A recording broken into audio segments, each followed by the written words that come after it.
Assalamualaikum warahmatullahi wabarakatuh. Waalaikumsalam warahmatullahi wabarakatuh. عن عمر بن الخطاب رضي الله عنه أيضا قال: بينما نحن جلوس عند رسول الله صلى الله عليه وسلم ذات يوم اطلع علينا رجل شديد بياض الثياب شديد سواد الشعر لا يرى عليه أثر السفر ولا يعرفه منا أحد حتى جلس إلى النبي صلى الله عليه وسلم فأسند ركبتيه إلى ركبتيه ووضع كفيه على فخذيه فقال: يا محمد أخبرني عن الإسلام. فقال رسول الله صلى الله عليه وسلم: الإسلام أن تشهد أن لا إله إلا الله وأن محمدا رسول الله وتقيم الصلاة وتؤتي الزكاة وتصوم رمضان وتحج البيت إن استطعت إليه سبيلا. قال: صدقت. قال: فعجبنا له يسأله ويصدقه. قال: فأخبرني عن الإيمان. قال: أن تؤمن بالله وملائكته وكتبه ورسله واليوم الآخر وتؤمن بالقدر خيره وشره. قال: صدقت. قال: فأخبرني عن الإحسان. قال: أن تعبد الله كأنك تراه فإن لم تكن تراه فإنه يراك. قال: فأخبرني عن الساعة. قال: ما المسؤول عنها بعلم من السائل. قال: فأخبرني عن أماراتها. قال: أن تلد الأمة ربتها وأن ترى الحفاة العراة العالة رعاء الشاء يتطاولون في البنيان. قال: ثم انطلق فلبثت مليا ثم قال لي: يا عمر أتدري من السائل؟ قلت: الله ورسوله أعلم. قال: فإنه جبريل أتاكم يعلمكم دينكم. Dari Umar bin Al-Khattab radhiyallahu anhu, dia berkata, pada suatu hari ketika kami duduk di sisi Rasulullah sallallahu alaihi wasallam, tiba-tiba datanglah kepada kami seorang laki-laki yang sangat putih pakaiannya, sangat hitam rambutnya, dan terlihat padanya bekas perjalanan jauh, dan tidak seorang pun dari kami yang mengenalnya. Kemudian ia menghampiri Nabi sallallahu alaihi wasallam, lalu menyandarkan kedua lututnya kepada kedua lutut beliau dan meletakkan kedua telapak tangannya di atas kedua pahanya seraya mengatakan, wahai Muhammad, kabarkanlah kepadaku tentang Islam. Rasulullah sallallahu alaihi wasallam menjawab, Islam ialah kamu bersaksi bahwa tiada Tuhan yang berhak disembah kecuali Allah dan bahwa Muhammad adalah utusan Allah, mendirikan salat, menunaikan zakat, berpuasa Ramadan dan menunaikan haji ke Baitullah jika kamu mampu. Ia berkata, kamu benar. Umar berkata, kami heran kepadanya. Ia bertanya kepadanya dan membenarkannya. Ia berkata lagi, kabarkan kepadaku tentang iman. Beliau menjawab, kamu beriman kepada Allah, malaikat-malaikatnya, kitab-kitabnya, rasul-rasulnya, hari akhir, dan beriman kepada qadar baik dan buruknya. Ia berkata, kamu benar. Ia berkata, kabarkan kepadaku tentang ihsan. Beliau menjawab, kamu menyembah Allah seolah-olah kamu melihatnya. Jika kamu tidak melihatnya, maka dia melihatmu. Ia berkata, kabarkan kepadaku tentang kiamat. Beliau menjawab, orang yang ditanya tentang kiamat tidaklah lebih tahu dibandingkan orang yang bertanya. Ia berkata, kabarkan kepadaku tentang tanda-tandanya. Beliau menjawab, bila sahaya wanita melahirkan tuannya, dan bila kamu melihat orang-orang yang berjalan tanpa alas kaki, tidak berpakaian, fakir, dan pengembala kambing bermegah-megahan dalam bangunan. Umar berkata, kemudian laki-laki itu pergi, tapi aku masih diam di situ cukup lama. Kemudian beliau bertanya kepadaku, wahai Umar, tahukah kamu siapakah orang yang bertanya tadi? Aku menjawab, Allah dan Rasulnya yang lebih tahu. Beliau bersabda, ia adalah Jibril yang datang kepada kalian untuk mengajarkan kepada kalian tentang agama kalian. Hadis riwayat Muslim. Assalamualaikum warahmatullahi wabarakatuh.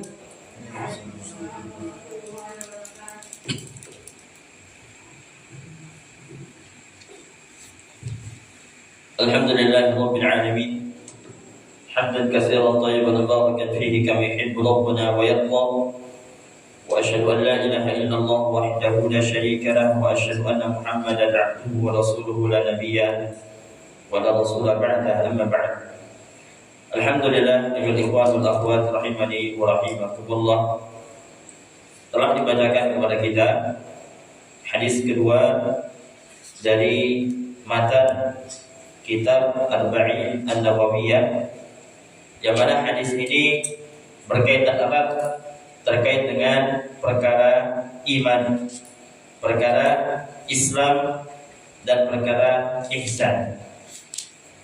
Yang mana hadis ini diriwayatkan dari jalur Imam Muslim, yang mana yang meriwayatkan hadis tersebut adalah sahabat Umar bin Khattab radhiyallahu anhu. Kemudian ikhwan dan akhwat sekalian, diriwayatkan dari Umar radhiyallahu anhu, beliau menceritakan bahwasanya pada suatu hari datang kepada kami salah seorang laki-laki. Konteks hadisnya seperti itu. Seorang laki-laki ini bajunya putih dan rambutnya hitam, sangat hitam, dan tidak ada tanda-tanda padanya safar. Tidak ada tanda-tandanya, tidak ada tanda padanya safar. Tidak ada tanda-tanda perjalanan jauh. Bagaimana sih kalau tanda perjalanan jauh? Mukanya kusam, ya kan? Mungkin kena debu, kena pasir, ya kan? Dan lebih mengherankan adalah tidak ada siapapun dari kami para sahabat Nabi Muhammad SAW yang mengenalnya. Di kota Mekah tidak ada yang kenal dengan beliau. Tidak ada yang kenal dengan beliau. Maka mengherankan.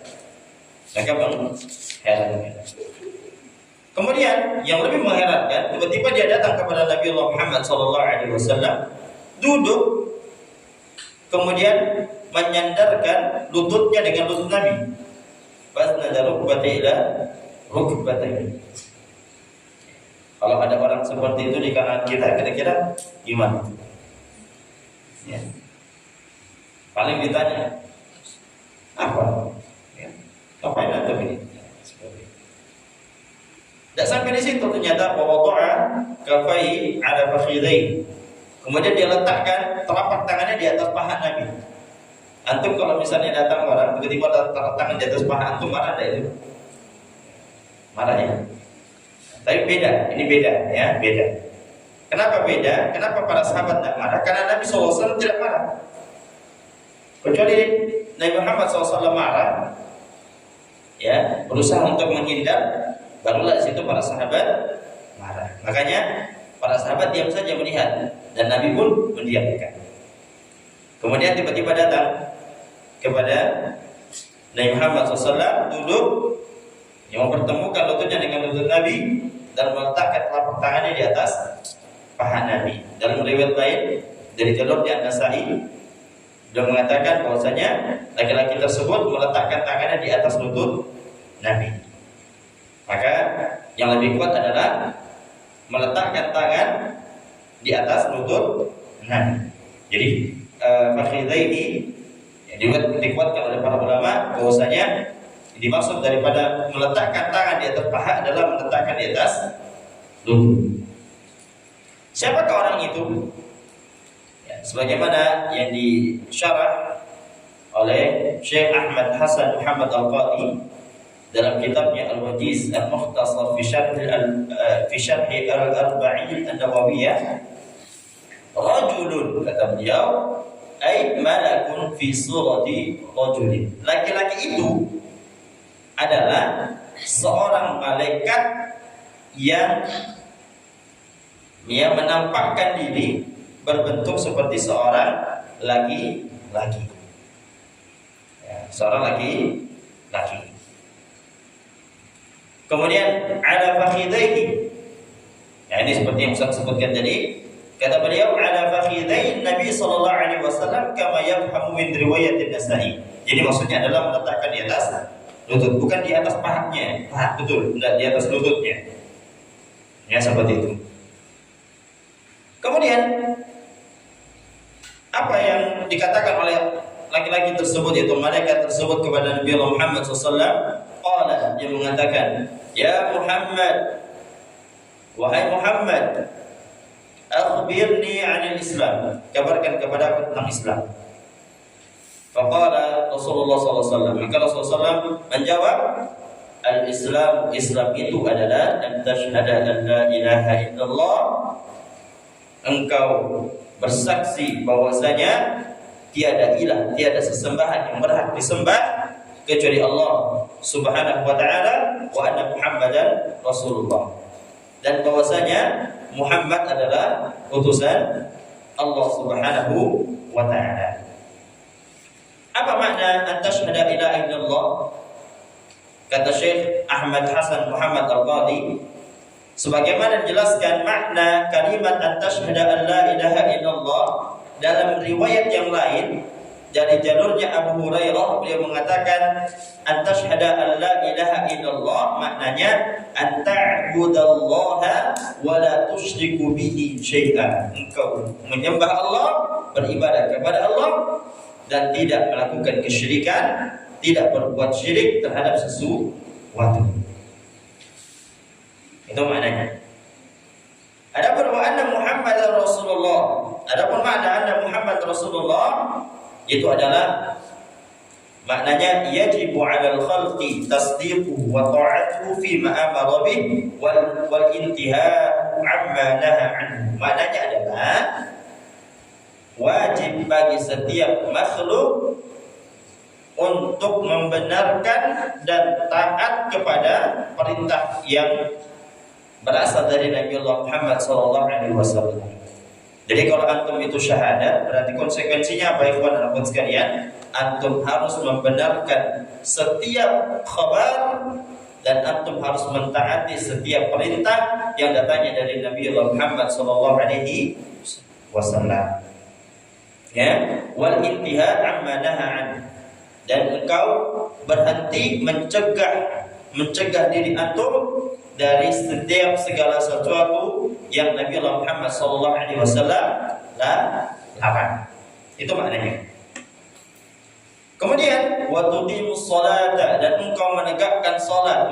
Maksudnya salat apa ini? Salat al-maktubah, salat 5 waktu. Adapun kalau salat nafilah, salat salat sunnah, maka ya di sana bukan bagian daripada kewajiban, tapi adalah bagian daripada sunnah, anjuran.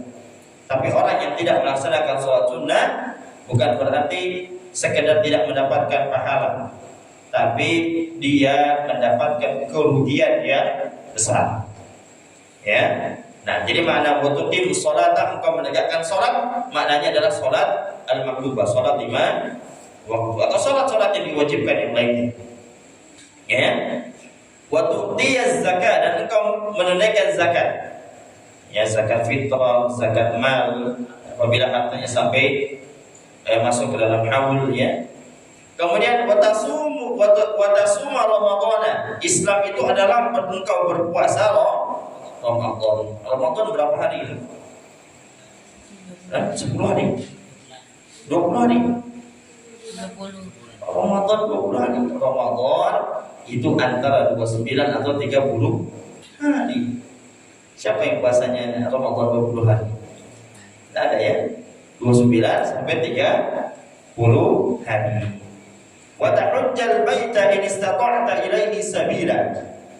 Dan engkau menunaikan, melaksanakan ibadah haji apabila engkau mampu untuk menempuhnya.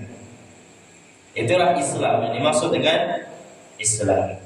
Pertama, engkau bersyahadat, engkau melaksanakan sholat. Yang kedua, engkau menunaikan zakat, kemudian berpuasa di bulan Ramadan, dan engkau menunaikan ibadah haji apabila mampu. Itu maksud Islam. Kemudian ya, laki-laki tersebut, yaitu malaikat tadi, beliau mengatakan, "Shadaqta, benar engkau." Ya, heran, ya. Dia tanya, dijawab, dia benarkan. Di mana-mana orang tanya apa itu? Kadang dia tidak tahu, ya kan, dia tanya karena memang tidak tahu. Tapi ini bertanya, dia tahu jawabannya, tapi tujuannya apa? Untuk mengajarkan orang lain. Nanti di akhir hadis akan disebutkan kenapa kok dia mengatakan sodakta. Dia tahu kenapa kok dia tanya lagi. Ya, baik. Kemudian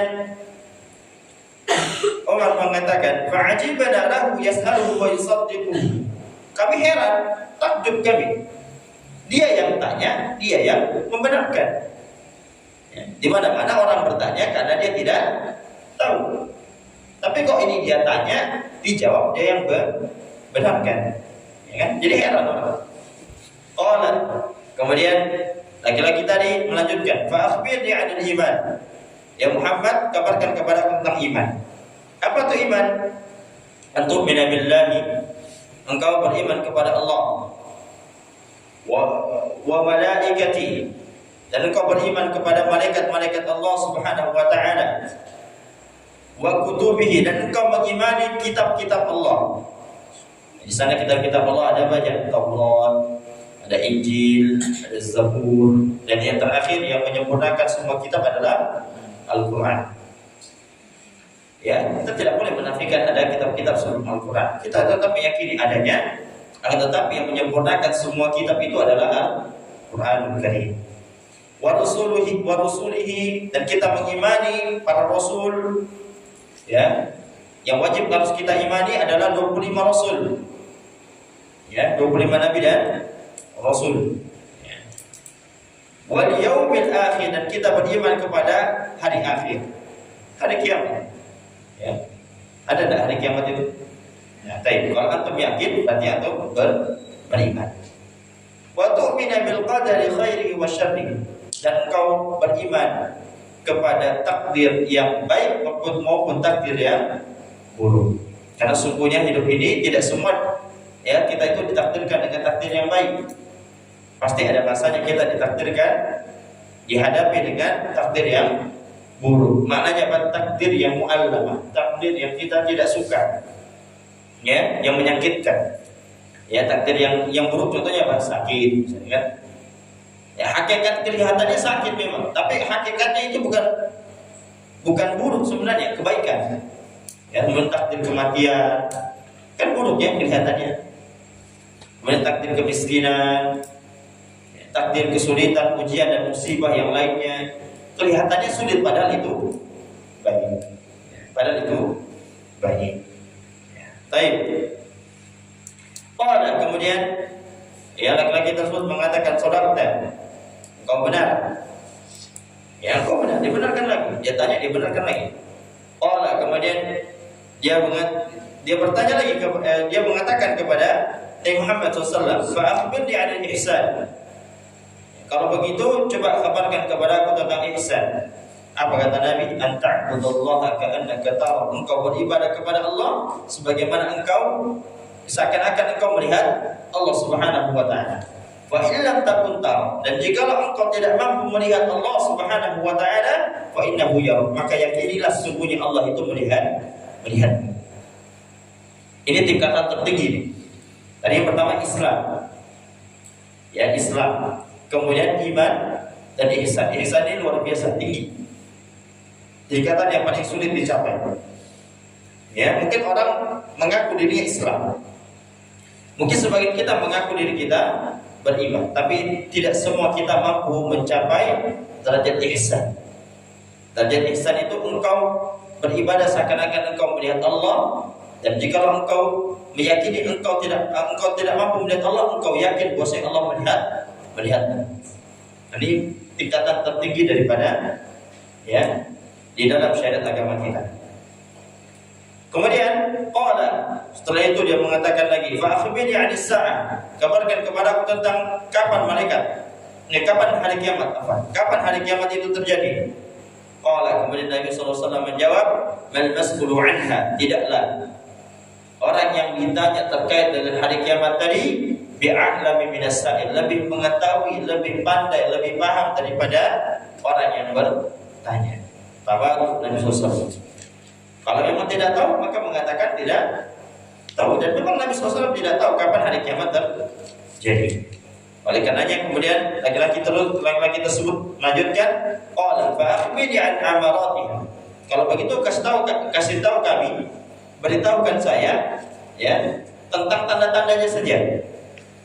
Kemudian apa kata Nabi? Antani dan amatu rabbata. Tanda-tandanya adalah engkau akan melihat antani dan amatu rabbata. Seorang hamba sahaya, seorang budak wanita melahirkan tuannya, melahirkan bosnya. Itu ada tidak sekarang? Banyak. Ya, bosnya adalah anaknya. Adapun pembantunya adalah ibunya, orang tuanya. Dan itu banyak terjadi. Ya, di zaman Nabi SAW juga ada. Ya, baik. Wa antara al-'ufat al-'urat al-'alat li'asyai. Dan engkau akan melihat seseorang yang tidak mengenakan alas kaki, tidak mengenakan pakaian, kemudian dia miskin, dan dia adalah pengembala domba. Orang yang jauh dari kata kaya, dari kata berkecukupan. Engkau akan lihat mereka yatatawwaluna fil bunyan. Mereka akan saling bersaing untuk meninggikan bangunan. Dan benar tidak itu terjadi? Benar. Antum lihat bagaimana sekarang di Arab Saudi, di Dubai, ya kan? Dulu di sana padang pasir, mereka cuma orang-orang ya pikiran, tidak teranggap, tidak terlihat. Tapi sekarang luar biasa. Ya, luar biasa. Nah, itu merupakan di antara tanda-tanda hari kiamat, hari akhir. Kemudian Umar mengatakan summan talaqa, kemudian orang tersebut pergi. Falabistu maliyan. Kemudian aku diam sejenak. Summa qala li, kemudian Nabi Muhammad sallallahu alaihi wasallam bersabda, mengatakan kepadaku, ya Umar, wahai Umar, atadri man sa'il, apakah kau tahu siapa tadi yang bertanya itu? Siapa tadi yang bertanya, dijawab kemudian dia benarkan, yang membuat kalian heran? Dia tanya kok dia benarkan. Apakah kau tahu wahai Umar? Qultu, maka Umar menjawab, aku menjawab, Allah wa rasuluhu a'lam. Sungguhnya Allah dan Rasulnya yang lebih mengetahui. Qala, kemudian Nabi Muhammad sallallahu alaihi wasallam menjawab, fa innahu Jibril, sungguhnya yang tadi datang itu adalah Jibril, bukan orang sembarangan, Jibril. Atakum yu'allimukum dinakum. Dia datang kepada kalian untuk mengajarkan kepada kalian agama kalian, mengajarkan kepada kalian apa itu Islam, mengajarkan kepada kalian apa itu iman, mengajarkan kepada kalian apa itu ihsan, dan mengajarkan kepada kalian tentang hari kiamat, ya, khususnya dalam masalah tanda hari kiamat. Adapun masalah waktunya kapan, ya, Nabi Muhammad SAW demikian tidak mengetahuinya. Adapun masalah tanda-tandanya Nabi SAW sebutkan dalam hadis ini. Ya, itu terkait dengan hadisnya, matan yang kita baca. Adapun faedah yang bisa kita ambil dari hadis tersebut, yang pertama, tahsinus siyabi wal hay'a wan nazafah 'inda dukhuli 'ala al-fudala. Yang pertama adalah dalam hadis tersebut mengajarkan kepada kita tentang memperbagus pakaian. Itu pertama, memperbagus pakaian. Kemudian keadaan itu seperti apa? Kalau pakaian jelas yang nampak dari antum. Kalau yang keadaan seperti apa? Misalnya antum datang, ya, al-hayya, Ustaz baca dulu, wan nazafah, dan kebersihannya, memperbagus kebersihan. Inda dukhuli 'ala al-fudala, ketika engkau ingin masuk bertemu dengan para ulama, para alim ulama atau orang-orang penting. Ya, ini mengajarkan sebagaimana yang dilakukan Jibril mendatangi, ya, para manusia untuk mengajarkan mereka.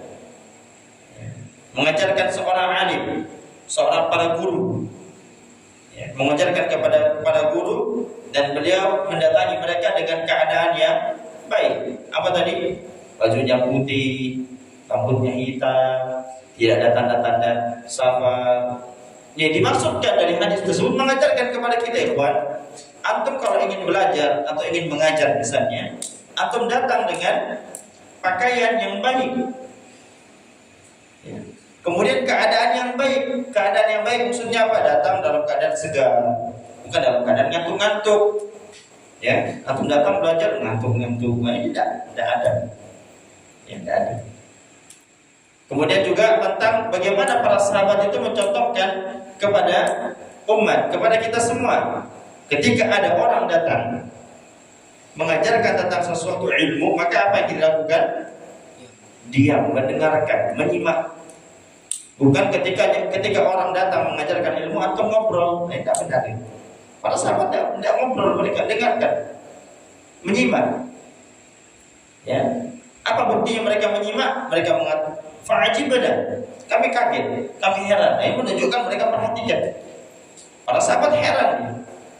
Yas'alu wa yusaddiqu, dia tanya dan dia yang membenarkan. Yaitu diantara faedah yang pertama. Yang kedua, ar-rifqu bis-sa'il wa idna'. Ya. Sifat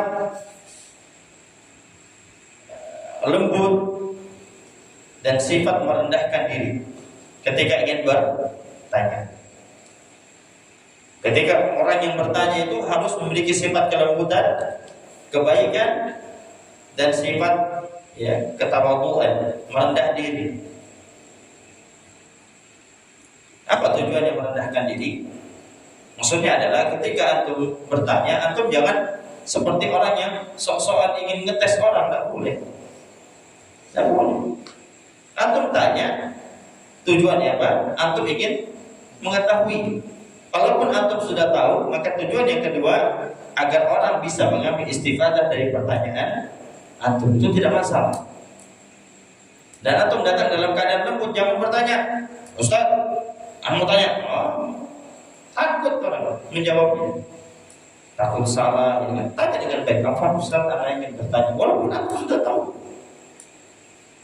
Tujuannya apa? Supaya orang lain bisa mengetahui hal tersebut, itu tidak masalah. Tidak masalah. Sebagaimana diajarkan Jibril. Jibril datang, beliau sudah tahu jawabannya. Tapi tujuannya bertanya adalah agar para sahabat yang lain mengambil istifadah, mengambil faedah daripada sesuatu yang ditanyakan. Dan jawaban dari apa yang ditanyakan adalah ilmu bagi para sahabat yang lain. Yang ketiga, faedah yang ketiga dari hadis tersebut adalah at-tafarruq baina musammal Islam wal musammal iman. Dibedakan antara penamaan Islam dan iman.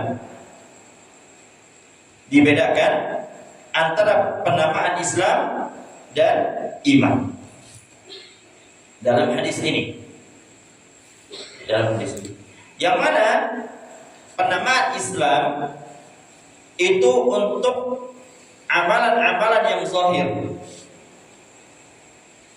Atau bisa perhatikan ya, Islam itu untuk penamaan pada amalan-amalan yang zahir, zahara minal a'mal. Yang zahir, salat, puasa, zakat, haji, zahir itu kelihatan ada amalnya. Ya. Adapun iman adalah penamaan nama untuk amalan yang batin. Amalan yang batin. Antum iman sama Allah, kelihatan tak itu amalannya? Tidak kelihatan. Antum dalam hati kan, membenarkan data Allah, membenarkan para malaikat, membenarkan para rasul. Kelihatan tidak? Tidak. Itu dalam hati. Itu namanya amalan batin, amalan qulub. Amalan qulub. Ya. Akan tetapi al-ikhwan dan akhwat sekalian, perhatikan ini, penamaan Islam dan iman, penamaan Islam dan iman ini ada kaidahnya. Catat ya kaidahnya. Kalau disebutkan terpisah, maka maknanya satu. Ya. bi anna hadaini al-ismaini idza akhadha ahaduhuma dakhala fi al-akhar. Maknanya gitu. Kalau disebutkan terpisah satu-satu, misalnya disebutkan iman sendiri, disebutkan Islam sendiri dalam satu kalam, satu paragraf yang berbeda misalnya ya, maka maknanya satu. Misalnya gini, Allah Ta'ala firman, ya ayyuhalladzina amanu, wahai orang-orang yang beriman. Orang yang beriman, Islam dah itu Islam.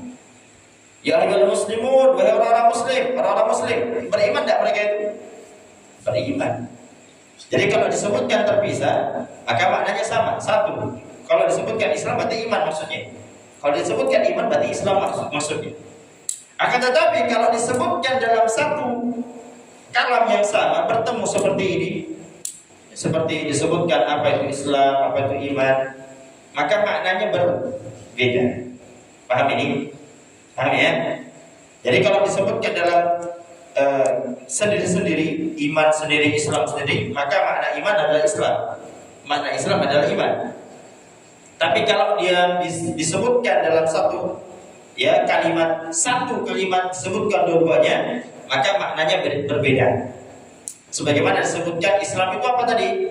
Anta syahada an la ilaha illallah wa anna Muhammadar Rasulullah, wa tuqimus shalah, wa tutiyaz zakah, wa tasuma Ramadan, wa tahajjal baita in istata'ta ilaihi sabila. Apa itu iman? Iman disebutkan atu'minu billah wa malaikatihi wa kutubihi wa rusulihi wal yawmil akhir wa tu'minu bil qadri khair wa syarri. Sebutkan. Berbeda kan? Ya, kalau disebutkan dalam satu kalimat yang sama, maknanya berbeda. Tapi kalau berpisah, maknanya sama. Paham ya? Sampai sini ya, insyaallah ya. Baik. Kemudian faedah yang keempat. Faedah yang keempat dari hadis tersebut adalah anna min asyratis sa'ah in'ikasul umuri wa tafakhuru fi iqadatil bunyan. Perhatikan. Di antara tanda-tanda hari kiamat, sebagaimana disebutkan hadis tadi, antajil amatu rabbataha wa tarhafatal uratan 'adatan li'aisha yatatawwaluna fil bunyan. Ya. Apa maknanya? Min asyratis sa'ah, di antara tanda-tanda hari kiamat adalah in'ikasul umur. Perkara-perkara urusan itu terbalik semua. Terbalik semua. Itu tanda kiamat itu. Semua yang aslinya sama jadi terbalik. Sesuatu itu terbalik. Misalnya dulu kaum muslimin kuat, ditakuti, ya tidak? Ditakuti. Bahkan disebutkan misalnya seandainya di suatu daerah di zaman Khalifah pimpinan yaitu Umar bin Khattab, Khalifah Umar, ketika disebutkan nama Umar di salah satu tempat, di tempat orang-orang kafir, disebutkan Umar, maka orang-orang kafir di tempat tersebut walaupun tidak ada Islam, mereka akan bergetar, takut mereka. Saking luar biasanya mahabbahnya. Ya, bagaimana orang-orang kafir itu sangat segan, sangat takut kepada kaum muslimin. Karena orang-orang kaum muslimin dulu ngeri, luar biasa. Ngerinya dalam keadaan keimanan. Mau mati di atas, yang penting mereka di atas Islam, tidak ada masalah. Sebagaimana dalam perang Mu'tah, 3.000 lawan 200.000 ikhwan, 3.000 orang lawan 200.000. Bisa bayang untuk perbandingannya seperti ini, 3 orang lawan 200 orang. Bisa kebayang itu? 3 orang lawan 200 orang, 3.000 lawan 200.000 orang. Tapi apa? Tidak mundur, tetap maju, berani. Apa yang terjadi? 200.000 kalah. Takut mereka, mundur. Itu kaum muslimin dulu. Tapi di zaman ini, di zaman akhir zaman itu adalah kaum muslimin banyak, tapi mereka sudah tidak ditakuti lagi. Tidak ditakuti lagi. Nah itu tanda-tanda ini. Ya, sebagaimana tadi, seharusnya yang menjadi budak adalah anak daripada orang tua. Maksud budak di sini adalah yang disuruh-suruh adalah anak. Ya kan? Harusnya kan begitu ya. Orang tua nyuruh anak. Tapi di akhir zaman yang menjadi tuan adalah anaknya. Ibunya yang disuruh. Sapu ini, ngepel sana, nyuci ini. Dan demikian terjadi. Tanpa antum sadari pun demikian. Ya, antum asal buang pakaian, ibu antum yang bersihkan, ibu antum yang rapikan semuanya, antum santai dia main HP. Nah, ini tanda-tanda akhir zaman. Di zaman dulu tidak seperti itu. Zaman dulu anak-anak itu patuh semua orang tua. Kalau di zaman sekarang enggak. Ya. Demikianlah ini tanda-tanda akhir zaman. Maka berhati-hati. Wa tafafur fi italatil bunyan, dan di antara tanda-tanda akhir zaman adalah para orang-orang, ya, para manusia, mereka berlomba-lomba dalam meninggikan bangunan. Bangunan siapa yang paling tinggi? Saling meninggikan bangunan, berlomba-lomba. Dan terjadi zaman kita tidak terjadi. Itu berarti kita berada di puncak-puncak akhir zaman. Tapi apakah bentar lagi kiamat Ustaz? Allahu a'lam. Kita tidak tahu kapan hari kiamat terjadi. Akan tetapi kalau melihat daripada tanda-tandanya, demikianlah di zaman kita adalah yang paling banyak muncul tanda-tanda akhir zaman. Baik, demikian Allahu a'lam bishawab. Ini yang bisa kita bacakan dari hadis kedua dari Matan Arba'in An-Nawawiyah. Mudah-mudahan Allah Subhanahu wa taala berikan kemudahan kepada kita dalam memahami hadis tersebut, dan jikalau ada kurangnya itu semua datang dari diri kami pribadi dan godaan syaitan terkutuk. Mudah-mudahan Allah Subhanahu wa taala memudahkan segala pemahaman bagi kita untuk memahami hadis-hadis Nabi Allah Muhammad sallallahu alaihi wasallam. Inna Allaha wa malaikatahu yusholluna 'alan nabi. Ya ayyuhalladzina amanu shallu 'alaihi wa sallimu taslima. Aqulu qouli hadza fastaghfiru lakum wa lisa'iril muslimin innahu huwal ghafurur rahim. Naktafi laka fadlul majlis. Alhamdulillahi rabbil alamin. Subhanakallahumma hamdika asyhadu an la ilaha illa anta astaghfiruka wa atubu ilaik. Assalamualaikum warahmatullahi wabarakatuh.